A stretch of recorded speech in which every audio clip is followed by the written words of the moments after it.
بسم اللہ الرحمن الرحیم۔ السلام علیکم۔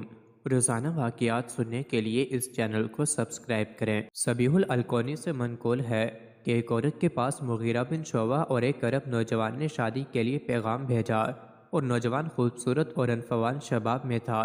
جواب میں دونوں کے پاس اس عورت نے یہ پیغام بھیجا کہ تم دونوں نے میرے پاس رشتہ بھیجا ہے اور میں تم دونوں میں سے کسی کا رشتہ اس وقت تک منظور نہ کروں گی جب تک اس کو دیکھ نہ لوں اور اس کی گفتگو نہ سن لوں، تو اگر تم چاہو تو یہاں آ جاؤ۔ تو دونوں پہنچ گئے۔ اس عورت نے ان کو ایسی جگہ بٹھایا جہاں سے وہ ان کو دیکھ سکے اور ان کی گفتگو بھی سن سکے۔ جب مغیرہ نے اس جوان کو دیکھا اور اس کے جمال اور شباب اور وسع پر نظر کی تو اس عورت کی طرف سے مایوس ہو گئے اور خیال کیا کہ وہ ان کو اس جوان پر ترجیح نہ دے گی۔ پھر اس جوان کی طرف متوجہ ہوئے اور اس سے کہا کہ تم خوبصورت اور صاحب حسن ہو، خوب بات کرتے ہو، کیا تم میں کچھ اور اوصاف بھی ہیں؟ اس نے کہا ہاں، اور اپنے محاسن شمار کرانے کے بعد خاموش ہو گیا۔ اس سے مغیرہ نے کہا کہ تمہارا حساب کیسا ہے؟ اس نے کہا حساب میں مجھ سے کبھی چوک نہیں ہو سکتی اور میں رائی کے دانے سے بھی باریک فرق کو پکڑ لیتا ہوں۔ مغیرہ نے کہا لیکن میرا حال تو یہ ہے کہ میں گھر کے کونے میں تھیلی رکھ دیتا ہوں، گھر والے جہاں چاہتے ہیں خرچ کرتے رہتے ہیں، مجھے خرچ کی خبر اس وقت ہوتی ہے جب وہ دوسری تھیلی طلب کرتے ہیں۔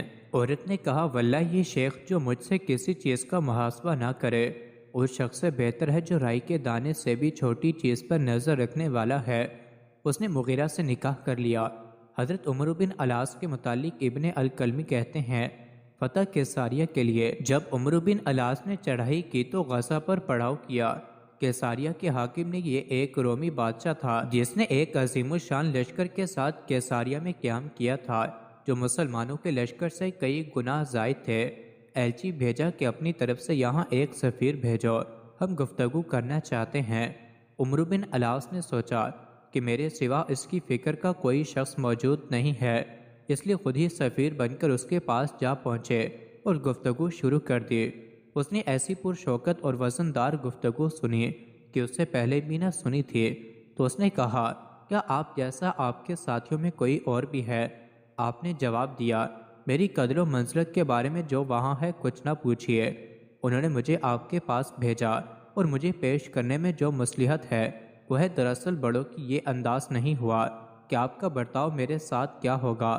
مدعا یہ ظاہر کرنا تھا کہ میں ایک کم مرتبے کا شخص ہوں، ابھی جو بڑے سردار ہیں وہ اس لیے نہیں ملے کہ انہیں آپ کے معاملات کا اندازہ نہیں ہے، میرے ساتھ اگر شریفانہ برتاؤ ہوگا تو وہ بھی ملاقات کر سکیں گے۔ اس نے ان کو انعام اور جوڑے دینے کا حکم کیا اور خفیہ طور پر دروازہ شہر کے دربان کے پاس حکم بھیج دیا کہ جب یہ شخص دروازے سے گزرے تو اس کی گردن مار دی جائے اور جو سامان اس کے ساتھ ہے وہ لے لے۔ جب آپ اس حاکم کے پاس سے رخصت ہو کر چلے تو آپ کو غسان کا ایک عیسائی ملا، آپ کو اس نے پہچان لیا اور کہا اے عمرو، جس خوبی کے ساتھ داخل ہوئے ہو اسی خوبی کے ساتھ نکل بھی جانا۔ یہ سن کر پھر واپس اس بادشاہ کے پاس پہنچے۔ بادشاہ نے کہا کہ کیسے واپس آئے؟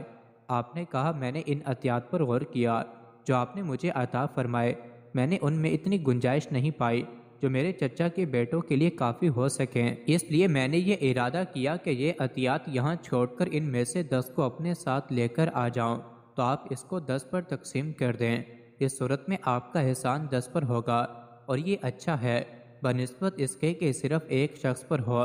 اس نے کہا بالکل ٹھیک ہے، ان کو جلد لے آئیے، اور دربان کے پاس خفیہ پیغام بھیج دیا کہ اب اس سے تعارض نہ کیا جائے اور جانے دیا جائے۔ تو عمرو شہر سے نکل آئے اور بہت چوکنے رہے۔ جب خطرے سے باہر ہو گئے تو کہنے لگے اب کبھی اس طرح نہ پھنسوں گا۔ جب اس سردار سے صلح ہو گئی اور وہ امیر لشکر سے ملاقات کے لیے آیا تو دیکھا کہ یہ تو وہی شخص ہے۔